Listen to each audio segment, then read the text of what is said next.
There's a very close connection between Monet the gardener and Monet the painter, and this painting of daylilies is wonderful for the fact that he has really captured what the daylily is all about. And there's something very vigorous about this painting, the way that you have this explosion of leaves that are so particular to daylilies, and then this suspense with the stem that then supports the flower that only blooms for a day. And when it does, it peels itself back, facing the sky, and absorbs all that light in this brilliant moment, this flash of orange, which he's then contrasted against these cooler mauves and greens behind. So you get that flare which happens with this plant that's so absolutely particular to that plant. And I just love how beautifully observed this is, and I can really feel how well he's understood those plants and how they've actually made this part of his garden into what it is. It's probably why you go to that particular part of the garden, just to be there with those daylilies when they're doing their thing. I have painted a lot of these water lilies, modifying each time my point of view, renewing the subject following seasons of the year, and therefore following different luminous effects engendered by these changes. The effect varies incessantly.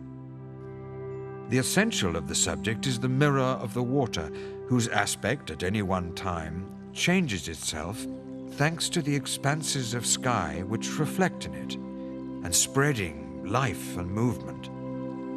The passing cloud, the freshening breeze, the threatening and falling rain, the sudden gust of wind, the light failing and shining again, so many reasons elusive to the profane eye, which transform the tint and disfigure the body of water.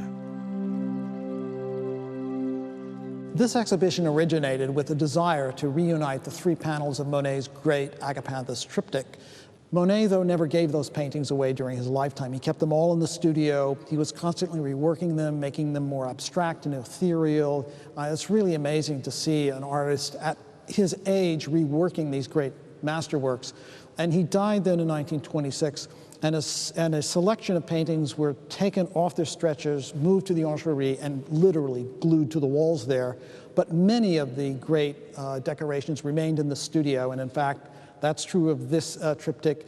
It remained with his family until the 1950s, when the paintings were sent to America and bought separately by different museums in the United States. So reuniting this triptych is a major event. It's the first time that we know of that this has ever happened in Europe, and it's spectacular to see them together. And they made us really think deeply about not only Monet's great Agapanthus triptych, but also about his interest in gardening and painting gardens, because of course they depict the great water garden at Giverny, which is one of the great accomplishments in the history of horticulture. What I am becoming, you can well imagine. I am working, and not without difficulty, because my sight diminishes each day, and also I look after my garden a lot. This brings me pleasure. And with the beautiful days we have had, I am overjoyed and admire nature.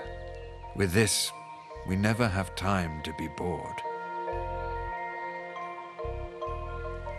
As Monet got older, he became more concerned with abstracting the world around us and trying to look closer and closer and closer at how colour was shaping, in an abstract sense, how we see the world.